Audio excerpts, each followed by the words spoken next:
हो सकता है कुछ लोगों को ये कहानी काल्पनिक लगे, पर कर्मों का भुगतान ऐसे ही मिलता है। भीष्म पितामह ने श्री कृष्ण से कहा, भगवान मैंने ध्यान करके अपने 73वें जन्म तक देखा, मैंने तो कोई कुकर्म नहीं किया, फिर मुझे बाणों की शैया पर क्यों सोना पड़ा। श्री कृष्ण मुस्कुरा कर बोले, हे संयम मूर्ति भीष्म, 73वें जन्म के पहले 74वें जन्म तक जब आपको पता चलता कि जब आप किशोर थे तब वन में घूमने गए, वहां पत्ते पर बैठी हुई टिड्डी के शरीर में आपने कांटा चुभोया था, उस कर्म का फल घूमते घूमते अब आपको मिल रहा है।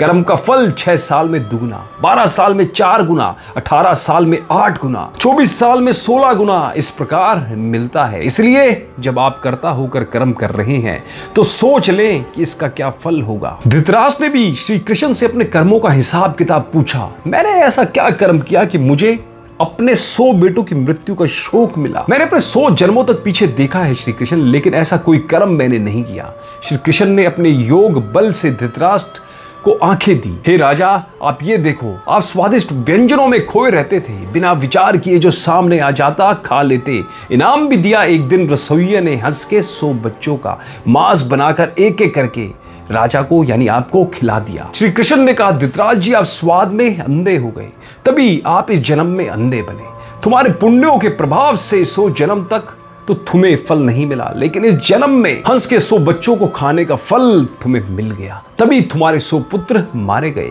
सोचो साथ में क्या क्या लाए और क्या लेकर जाएंगे। दोस्तों, मनुष्यों को ऐसी कमाई इकट्ठी करनी चाहिए जो इस संसार में भी काम आए और मृत्यु के बाद भी उसे हम साथ में लेकर जा सके, हमारे ही काम और अगले जन्म में भी हमारे ही काम आ सके।